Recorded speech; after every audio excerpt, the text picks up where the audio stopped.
The top left of the map, the Terran player for the Prime team, successful with the double barracks opening in game number 2. Can he win game 3?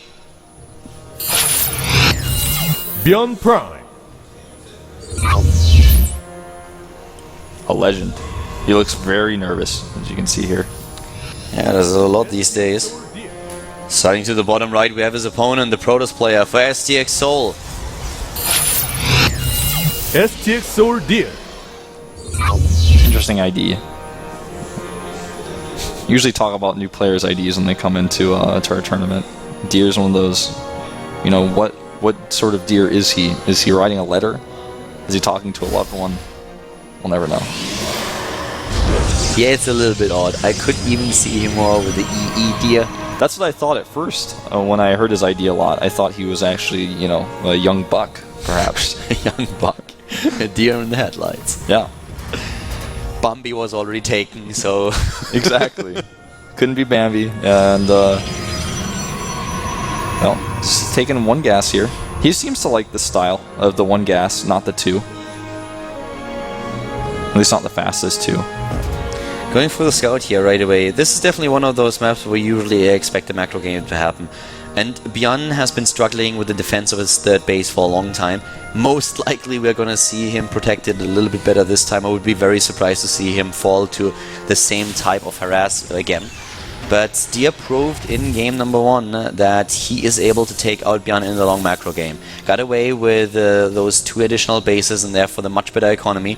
ByuN has to identify this a little bit earlier this time. Yeah. One thing I will say about ByuN in game 1 is that he was really adamant about the turret defense and the Widow Mines he had in his main base. His main base was totally covered. The problem was he never had a center tower near his third. If he had a center tower near his third, he would always see those snipe attempts coming before they got there. Which is not what you expect on Newkirk. It's one of those maps where you don't expect the pros to walk that long distance all the way around to your third base. No, it's definitely like really well done, but now we have also a bit of a delay here at the natural for Deer, since ByuN started with an engineering bay that has been spotted, but he doesn't have a unit over, he only has the probe, and with a good shifting pattern movement you can actually just nearly complete that engineering bay, no problem whatsoever. Especially with the Reaper coming in, you can even protect it. He's supply blocked here. Mothership quirk is out, it's going to help him, but the supply block definitely hurts.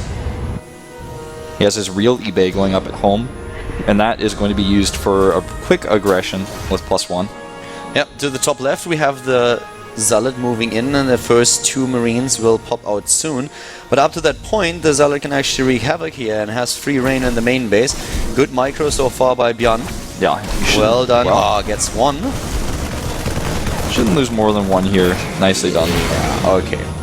Kind of worth it, yeah. Even with the mining temples. But he saw the engineering bay, and that was more of a scout than anything. He not only did see the engineering bay, but the command center too. The early engineering bay in the main base, that's a style that we've seen quite a lot. Most Terran players try to go for, in a best of 3 first build at least once, trying to get the very early upgrades out there. Cancel on the engineering bay. There's 94 minerals back. For those of you new to StarCraft, when you cancel a structure, you get 3/4 of the minerals back. Even bunkers now. Well, bunkers were always canceled 3/4. Used to salvage full resources back. No longer. Yeah, wasn't that awesome? It was for Terrans, yes. Like you hold off against that bunker rush and you knew, he didn't invest anything here. Yeah. Forge is scouted, and the Reaper gets all the attention in the world here from these stalkers. Sees the robo timing as well. So both players totally in the know here. Yeah. Oh, he canceled. He cancels the Forge, adds gateways. He may go for a bust with Immortals. Yeah, he has the first Immortal already halfway done, and there go those additional gateways. So after the Scout has been denied, gateway number 2 and number 3 are on the way, and he could very well do that. It's pretty risky, but you know, it's one of those strats where you totally catch your opponent off guard. Yeah, you might. I mean, he doesn't know what's going on. Like, he is assuming something completely different is happening here, ByuN that is. So if you can sell that, then it's completely fine. And also, remember, we don't even have a bunker at the foot just yet.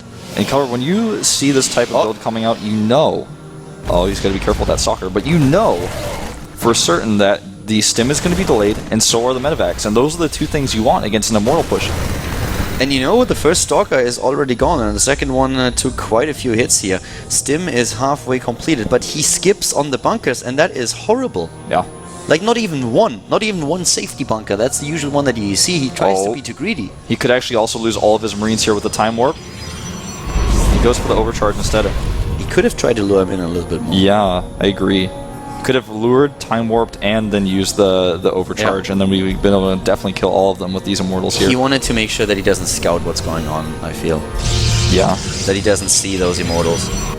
And now he's just also moving on the right side of the map, so he's running past. It would of course be a little bit funny if like ByuN decides that it's time to move in again, and that's actually what he does. So he might be able to do a lot of damage here, and we might see an elimination race or even a recall being used. Yeah, you know, this is now a little bit awkward. This is definitely awkward. ByuN Walking to the right though, to left, he's trying to find out if there's an expansion, and there's not. He has to send those immediately to the natural now. The bunker is actually finishing just in time, but there's only one. Only one. The mothership core it has enough energy for a recall. Will he do it? I don't think so. He has to make a choice. He's not going for the recall just yet. So many of the SCVs are already gone. The bunker is about to be done as well. To the top left, the mothership core is being attacked. Oh, that was close. But here come the Marines, they stim into the main. This no force field. Was too late, no force field. He's gonna lose everything here in terms of mining. ByuN has a pretty good advantage here, but can he actually hold the pressure at the front? Yeah, he's trying to. He's getting those additional units out. He's going for Widow Mines, and that will be awesome. There is no detection, if I'm not mistaken. I don't think there's that he has one observer. Oh, he has an observer with. It's not with his army right now, but it's close by. So that will help him at least a little bit. He needs to target that tech lab down. Going for the Widow Mine production is also good. That Time Warp, not sure how much I like it. Yeah, I mean, the Marines are now moving in, and all of those SCVs are already trying to close the distance, moving in immediately to take down those units that Dia still has. He can't really produce anything else. The Marines are still at the bottom right doing damage and now being attacked by those probes, but nice stutter step micro by ByuN. Yeah, ByuN is going to lose his Marines, but he's killed all the probes, and in fact, some of his Marines will survive. That was kind of a weird choice to fight with the probes. I think he could have just hid them and then come back later. He's flying the command center away, and he can fly the rest of his buildings also away. This is a decent position for ByuN right now. Dia does have 9 harvesters left. He needs to find out where they are, ByuN that is. If he can take those down, then in the long run, he should win this. The Protoss player is really doing his best, but now he's gonna lose his natural if he doesn't send... I don't know what in. Yeah, well... He could warp into recall some units back. If he just recalls some units back, he kills the Marines, he could also warp production. into zealots. He has enough. And there comes the recall. The recall, and it's in time. Yep, saves it. He waits until the last second. GG, and ByuN, he's out. ByuN is out. There are still harvesters left for mining, and with the recall, the Marines go down. He has floating buildings, but that's all that ByuN has. He drops out. Yeah, that was a very unique game. Very technical game. It's one of those, it's a cancel build. There are builds that exist that are cancel builds where you try to trick your opponent. I've seen players cancel robos and then build Stargates, things like that. Cancel robos and then go into 4 gates in some weird cases and Wings of Liberty in the very beginning. And this is one of those builds where you just mind game your opponent. You show a Forge to the Reaper, you cancel it and do an all-in. ByuN would have had to somehow hold his base, somehow hold the choke point, but he didn't have those Widow Mines out just yet. Yeah. Didn't have anything else. He tried it several times, but... If he didn't check the third, and he went for his Marines a little bit faster, that would have been so much better for him too. But I don't know if that would have really changed the outcome of the game. Maybe not. He might have been able to kill a little bit more, but there were so many units still left that I think he would have lost his main base. Yeah, and also, you know, if Deer had hit that force field in the main base, then nothing would have even mattered in the first place. They would have just force fielded him out. So. He got 1 sentry, but it was a little bit too late to drop the force field, and then when ByuN was in the main, at least he took down all of the harvesters. But as it is, ByuN lose the game, and we have Deer advancing now to the second round of the Challenger League with a 2-1. Yeah, ByuN being the first of the Prime players to play and the first to fall. Prime really having a tough time these days. A poor performance in the GSTL, having a really hard time against Protoss, ByuN especially, and now he's out. And we are having, of course, one more game for you, one more best of 3. The second Prime player is now moving into the booth. We have Marine King in the Terran versus Zerg. When we come back from our 5-minute break here, the WCS Challenger League, stay tuned, and we're back in a few.